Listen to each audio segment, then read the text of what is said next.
C'était l'une des scènes du film Platoon les plus cruelles de la guerre entre les États-Unis et le Vietnam. Les soldats américains arrivaient dans un petit village, un lieu paisible, peuplé presque uniquement de femmes, d'enfants et de vieillards. Mais ce jour-là, la paix fut brisée. Les soldats, sans la moindre hésitation, commencèrent à massacrer les habitants. Ceux qui tentaient de se cacher dans les caves furent décimés par une grenade lancée sans pitié.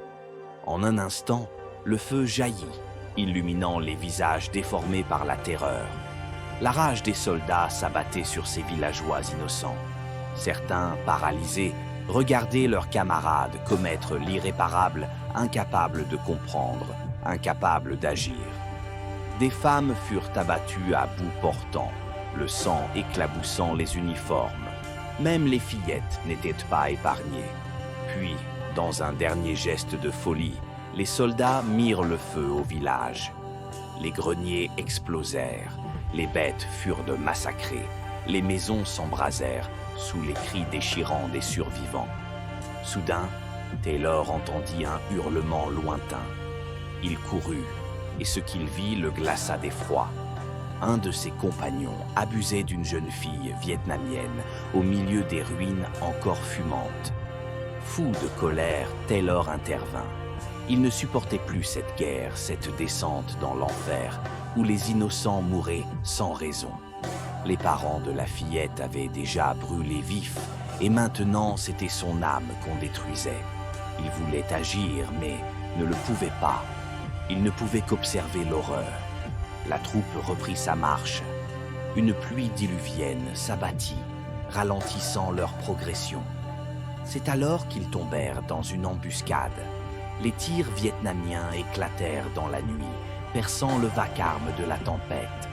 Les balles sifflaient, les soldats hurlaient, tombant un à un. Taylor, fuyant à travers la jungle, croisa Scarface qui lui annonça d'une voix sèche « Le capitaine est mort ».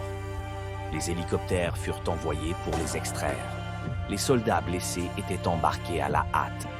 Mais alors que l'hélicoptère survolait la forêt, Taylor aperçut au loin une silhouette encerclée par les Vietnamiens.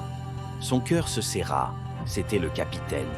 Il cria de tirer pour le couvrir, mais c'était trop tard. Une rafale ennemie l'abattit.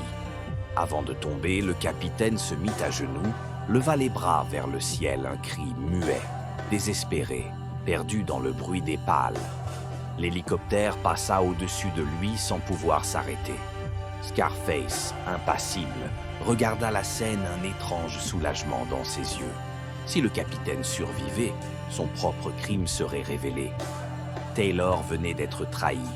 3 millions de soldats américains furent envoyés au Vietnam, la plus longue guerre de l'histoire des États-Unis.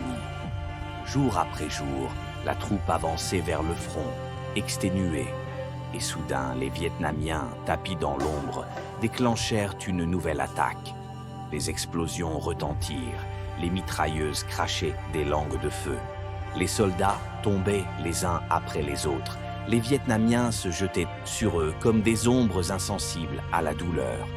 Le sol tremblait, les cris se mêlaient aux rafales, une folie sans fin où la vie et la mort se confondaient. Au milieu du chaos, Scarface tenta de poignarder Taylor dans le dos, mais cette fois, le destin prit parti. Une bombe tomba tout près d'eux, les projetant dans un éclat aveuglant. L'aviation américaine venait d'arriver. Les bombardements s'abattirent sur la jungle, embrasant tout le champ de bataille. Quand Taylor reprit conscience, le silence avait remplacé le vacarme. Autour de lui, il n'y avait plus que des cadavres, amis et ennemis confondus. Il se releva difficilement et vit Scarface, agonisant sous un arbre. Sans hésiter, Taylor leva son arme et tira. Une balle, une seule. Scarface s'effondra, emportant avec lui le poids de toutes les âmes perdues, celle des innocents et celle du capitaine.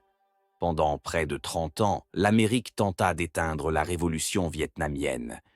Mais ce qu'elle détruisit vraiment ce jour-là, c'était son propre reflet.